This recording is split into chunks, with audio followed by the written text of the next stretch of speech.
Well, hello there, and this is Auntie,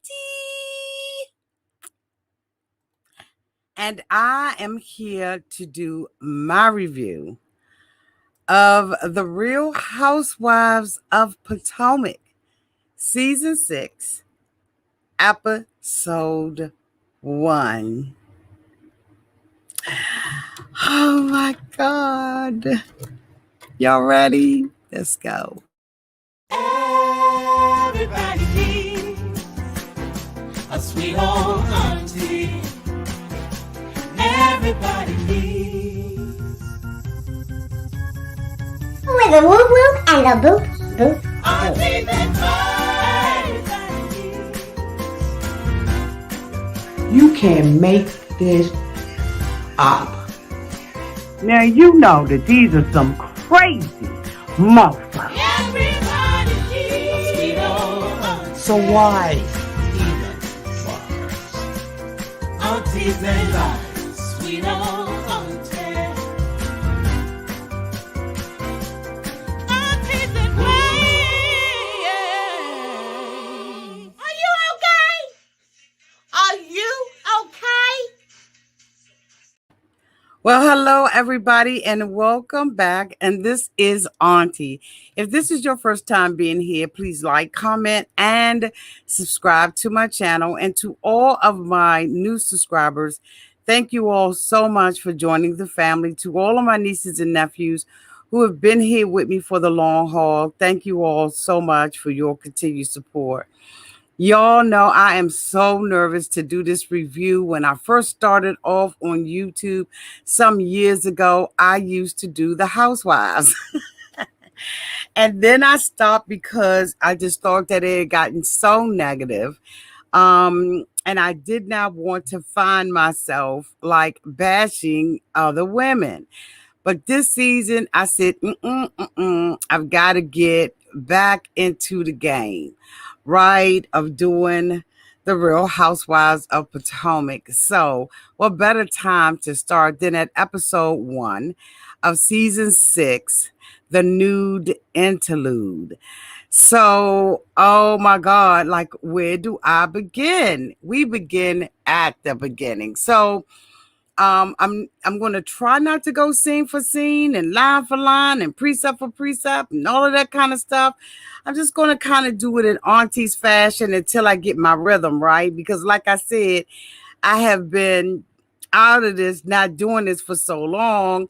But I've always been watching. So I'm hoping that you all enjoy it, right? And if you feel like, then well, okay. But anyway, so I want to start off with Ashley and the hubby, right? They still, they got baby Dean, and of course, Ashley is pregnant again. We know that her husband, okay, has had so many interludes that they should have, had some of his ideas at the table for Wendy's party. But anyway, she's talking to him about having a baby. She says that, they just like 10 days off or 10 or 7 days off from having a baby. She said that, she has not been with her husband, since she was 5 months pregnant. And she was, worried about whether or not he was going to cheat on her again or, what he was going to do. But she said that he is a fantastic father to this son, and we didn't think any differently, right? But has he been a good husband? I mean, let me tell it, I would absolutely have to say no. But, whatever is good for the goose is good for the gander. Her and her husband seem to like the relationship that they have. And so it is what it is. They staying together through thick and thin. And I guess that's what the vows mean. And they said, you know what, we're going to go with the vows. So I don't have a whole lot to say about her. Y'all know when we go to Candace's house, Candace has, Chris's kids there, right? And this is the first time I've seen them. Now, I don't know if you all have seen it. Let me know down in the comment section if you all have seen it.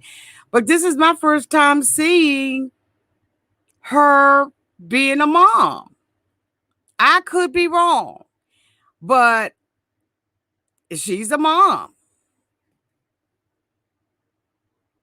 And I'm shocked. But one thing that she did say is she's struggling with it. That this has not come easy for Candace. And I don't think anything is going to come easy, especially when it comes down to mamahood and all of that kind of stuff. And so, it's different seeing her that way. She said because of COVID and them having to do, studies at home. I guess he has because of his profession and her profession, they have the opportunity to be more at home and on site. And so the kids are staying with them. She said that they thought that the kids was going to have a hard time adjusting, but it seems like the kids are getting right in there and that they are adjusting just fine. And so, it's just really different seeing her this way. Of course, the two of them have bought a new home. We knew that they were trying to look for one, so she could try to get up from underneath her mother's brassicas. Okay. And so the two of them have a new home. And guess who knocks on the door? That has to be the first one there, Giselle. And so Giselle comes in. She wants to get a tour of the house. She meets the kids and all of that kind of stuff.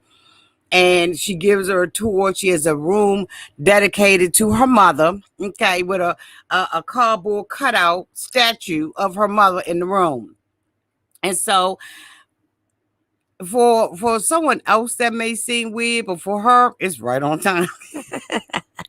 This is right on time. So anyway, the two of them are, I was sitting downstairs and they're having a conversation. And of course, the question comes up, how are you and Jamal? Now, Giselle indicates that her and Jamal are not together anymore because of COVID. And she said in 2020, she saw him once a month. She indicated that he, is around like 8,000 people, I guess, a week, being a pastor of the New Home Baptist Church. Okay. But I call bull on it just like Candace did. Okay. It doesn't, I think that what happened last season with, the receipt gate and the book gate and all of that kind of stuff really had an effect on the relationship. There were interviews done and some more stuff where, it appeared that this was a fake relationship. As we all know, Monique had her book. Honey, it was sizzling. It was hot. Like it was the talk of the town for a good little while. And I think that their relationship, whether it was fake or real, could not weather that storm. Now, she's indicating that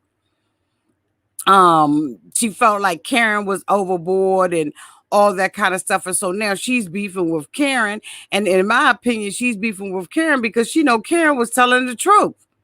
And so now you want to beef with Karen and you want to make this about Karen. This is not about Karen, honey. This is about that daggone notebook. And the fact that when Jamal came out with his notebook, the mofo was upside down. Okay. He's calling himself, opening up the library and reading somebody, and every book in the library is upside down. So I'm just like, whatever. So Candace is saying that she doesn't believe it. She's trying to talk to her about, trying to figure out other ways of being able to stay in this relationship, because she was like, you can start from scratch. And Giselle was basically like, I would like to have somebody who's 8 minutes away from the house or 8 miles away from the house, not somebody who's 8 states away from my house. And so, she's making up excuses and stuff like that as to how she feels about this relationship and the reason why I broke up. But you know what? All of us know exactly why this relationship broke up between the two of them. Okay. Now I'm being mild because, I'm a little nervous. This is my first time coming back. So I'm being a little wild, but you know what? After a while, y'all gonna get the real true auntie about here. Okay. So I'm slow pacing it right now because I'm trying to get my burns in this thing. So anyway, the next couple we saw was Karen and Ray. The two of them, of course, are going to be renewing their vows. This is not, Ray doesn't want the big whoop-de-doo and all of that kind of stuff. There seems to be some type of a Bravo curse for couples who renew their vows, they end up divorcing. And Karen is like, it is what it is. I'm gonna have the wedding that I want to have or whatever. And so, the two of them are trying to go through clothes and just talking and stuff about, what they want and all that kind of stuff. And so, that was just, just, I guess it's just a skirt little catch up or whatever for us. Meantime, and in between time, we see Wendy. Wendy is on her way to a doctor's appointment because Wendy then got the girls done. Okay, she has got the Twin Cities sitting high up on the hill. She indicated that, because, she had been breast feeding her 3 children. I think she got 3 kids. If she don't, correct me down in the comment section. She's droopy. She said that she felt like her whole life has been centered around her kids. And now this is the time for her to do something that's meaningful to her, something that, she wants to do, if you will. And so I'm like, the thing about it for me is you don't have to make an excuse for why you want to do something with your body. If you want to do something with your body, you want to have plastic surgery, you should just do it. You don't have to say, well, it's because of this that I did this. If you just want to improve it, Wendy. She says that she wants the girls to see her as more than just a professor, but come on, that's all you've been leading with. As soon as somebody say something, you're talking about how many degrees and all of that kind of stuff. So in order for the girls to see you past who you say you are, then you're going to have to present something more than who you say you are. Okay. Because it's not all about the credentials. All of that stuff is nice. Right. But okay. And so, the husband is asking the doctor about when they can, get jiggy with it. And she wants to know when the next time she can get a drink. So anyway, she sends out an invitation to all of the women via a text. And it's a video of her doing the new Interlude challenge. There was a challenge that was going on back in 2020 and in 2021 where women would do a silhouette of themselves, like dancing, right? And you were supposed to be nude. And so she sends this out, and so the girls are like, what's going on? And so they're looking at the video, each one in their house respectively, and then there pops up an invitation for them to come to the party. They don't know what the party is about. All they know is that they're supposed to be wearing the color nude. I put nude on my eyes, okay, because I don't have nothing nude. But anyway, in homage, okay. And so the women, are going over to her house. Of course, Giselle is always first. And, you got to wonder why somebody's always first. But you know what? I forgot to talk about Robin and Juan. Robin and Juan are getting a house built, right? He is working at a college, and she's celebrating his success, the success of the team that he coaches and all of that, and they're building a home. Of course, we know that she and her mom have been flipping homes, and she's been trying to sell hats and all that kind of stuff, and get her money grind up. I know that she has a makeup line and all that kind of stuff, but I'm just like, her and Juan need to make sure that they are in the right position to be spending lunch money. Because what we have seen from them, the different things that they have been involved in, slow your roll. Just slow up for a minute, calm down, get your finances totally together. You allegedly a couple of seasons ago or last season, you was owing taxes. And so I'm just saying, boo, just slow your roll, make sure you get your finances under control, and everything will be all good, right? But I mean, and then he's talking about having a baby. They got the 2 boys, and now he wants a daughter. You can't predict the sex unless you're doing it a certain way. But she don't need to have no kids. He's complaining about that she ain't even getting up in the morning until 12 noon, 2 o'clock in the afternoon. In my opinion, if you're sleeping that long, you are probably more than likely depressed. There's probably something that's going on that you don't know of, doll baby. Okay, because that's not normal for a person to just sleep that long, unless maybe you sick or something like that. But to be sleeping like that, I said, oh, okay, something is going on.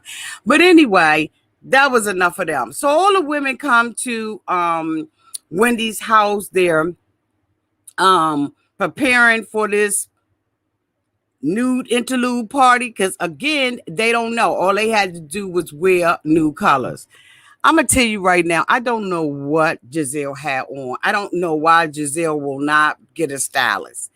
Sometimes you need that extra push for somebody to, just style you. And you know what? Here's the thing: there's nothing wrong with it.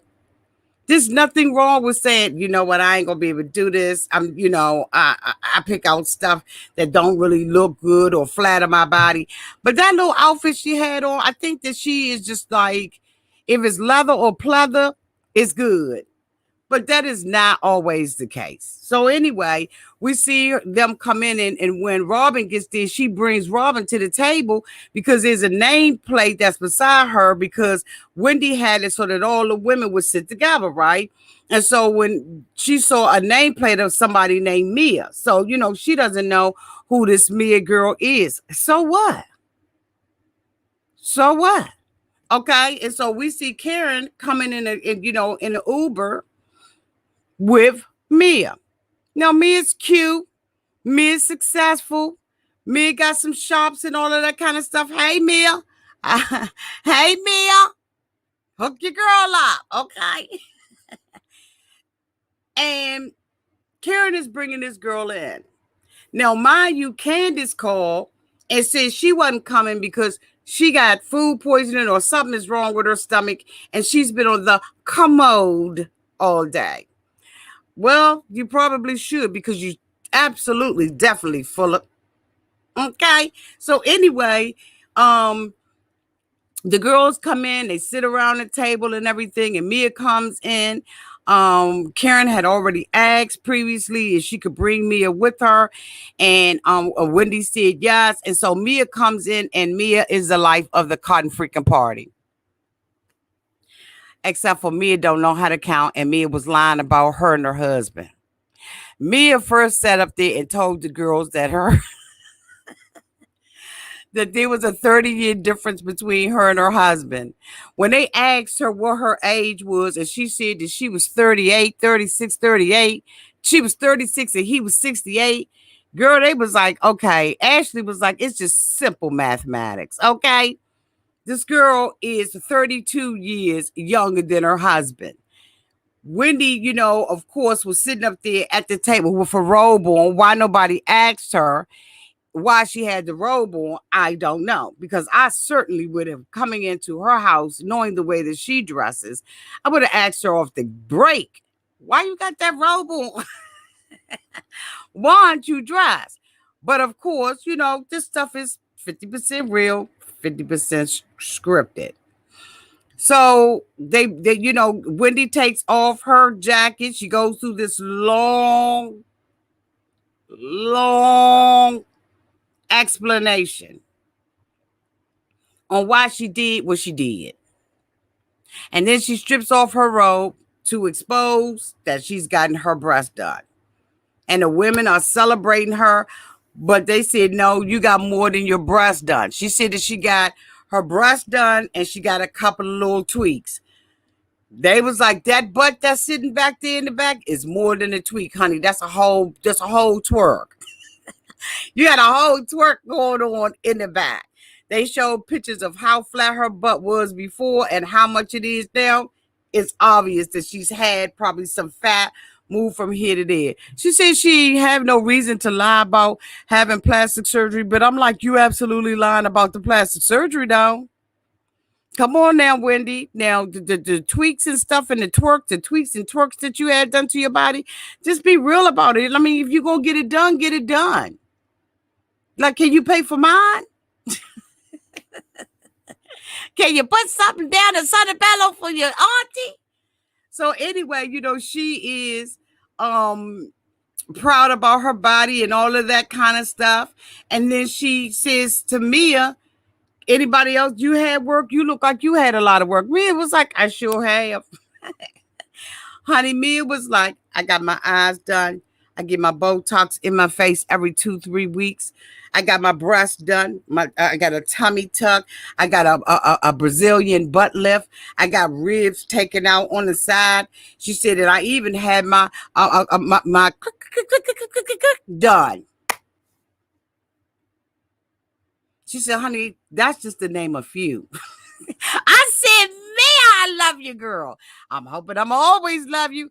But right now, I'm loving her. The reason why they asked me about her age and stuff was because when Mia was talking about her and her husband, sitting up there looking all cute and a little plasticky, right? They were wondering when she said, when one of the girls said she had a home in Durham or something. And Mia said, oh, that's where my grandkids live. That's why they asked Mia about her age and how old the husband was. Ashley was like, oh, okay, I'm with this, right? But Mia seems like she's going to be the life of the party because Mia is an open book.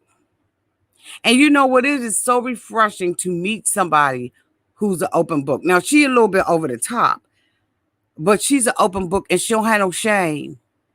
And that's a good place to be in, where you don't have to be ashamed of who you are. I don't know what y'all are saying in the comment section. Let me put my glasses on. Hey, y'all. Okay. Okay. Yeah, she had her stomach done. Yeah, and Karen indicated that when she went out to lunch with Wendy, that she noticed that Wendy's face was different. Hey, y'all, I'm glad y'all here. I know I don't usually do Housewives of Potomac, but I was like, I got to start doing it, right? It's right in my backyard, and I got to start doing it, right?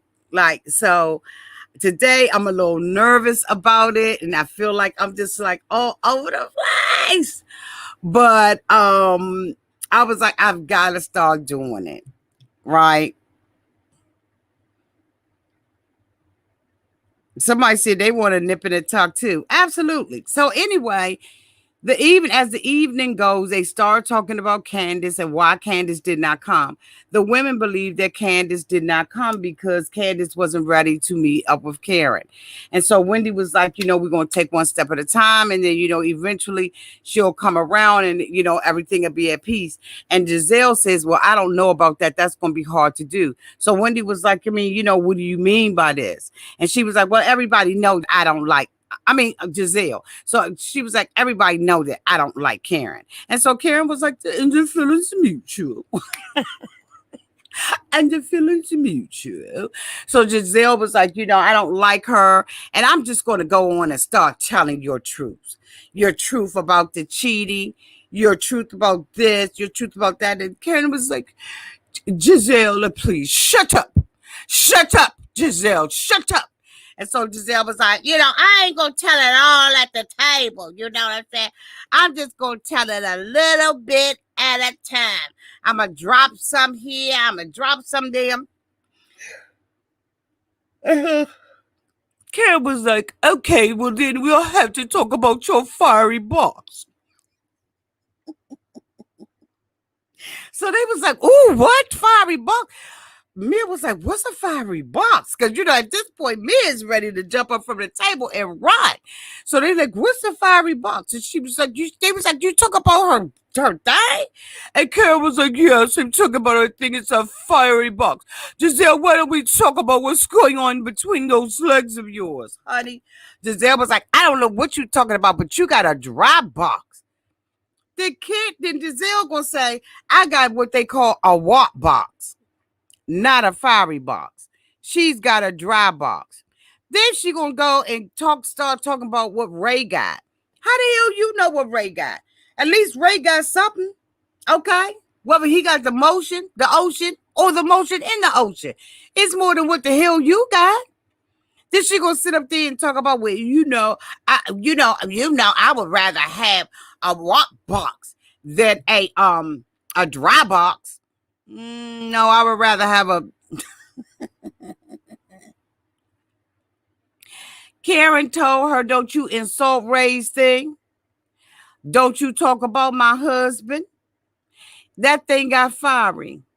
Giselle, you mad about the Notebook. But here's the thing. All throughout the season, last season, Karen was already saying that Jamal lives on the phone.